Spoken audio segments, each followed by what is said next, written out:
Sabrina was a simple girl, living in one of the poorest parts of the city. She had grown up in an orphanage and now worked at a small bakery to make ends meet. Her life wasn't easy, but she never complained. She had a kind heart, always helping stray animals, giving food to hungry children, and offering a smile to anyone in pain.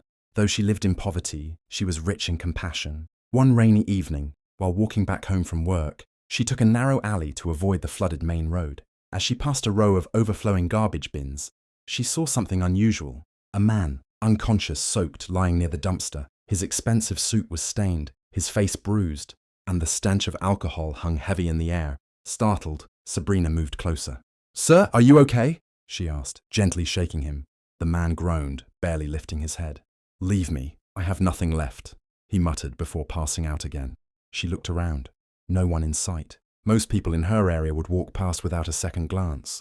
But something about him, the pain in his voice, the hopelessness, pulled at her heart. Using all her strength, Sabrina called a nearby shopkeeper to help. Together they lifted the man onto a wooden cart and wheeled him to her small home.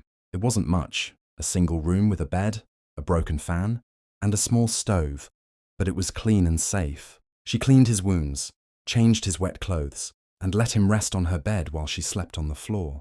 The next morning, the man awoke confused. He looked around at the cracked walls, the small table with 2 cups of tea, and the girl quietly folding laundry.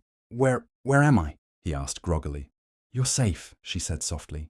"I found you outside near the garbage last night. You were unconscious." His pride flared. "Who gave you permission to bring me here?" "I didn't ask," she replied calmly. "You needed help." The man fell silent. Something in her voice, firm yet kind, silenced his anger.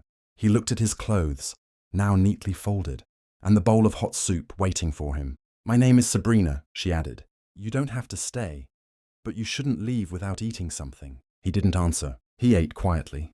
She didn't ask questions. For 3 days, the man stayed in her home, saying little. Sabrina worked in the bakery all day and returned to find him, reading a book she had from the library, or staring out the window. He watched how she gave away her last piece of bread to a hungry child, how she mended old clothes for neighbors, how she wiped tears from an elderly woman's eyes, without expecting anything in return. On the 4th day, he spoke. "My name is Richard. Richard Kessler." Sabrina looked up. "Nice to meet you, Mr. Kessler." "You don't know who I am?" She shook her head. "Should I?" He laughed for the first time. "I'm the CEO of one of the biggest real estate companies in the country. Or I was." She blinked. "So what happened?" Richard paused. "Betrayal. Partners I trusted turned against me. My wife left me. My so-called friends disappeared. One night I got drunk and wandered until I blacked out. I was ready to end everything." Sabrina looked at him with quiet strength. "Money comes and goes, but people, real people, they stay when it matters." No one had spoken to Richard like that before. With no fear, no greed, just truth. He stayed a few more days, then a few more. He helped her at the bakery, washed dishes, laughed with the neighborhood kids. People didn't recognize him. The once polished CEO now in simple clothes, helping carry water buckets. One evening, while sitting under the stars, he turned to her. "You saved me, Sabrina. Not just from the street, from myself." "I only did what I'd want someone to do for me," she replied. But Richard couldn't forget her. Her honesty, her calm, her unwavering kindness. He returned to the city, shaved, cleaned up, and walked back into his company like a man reborn.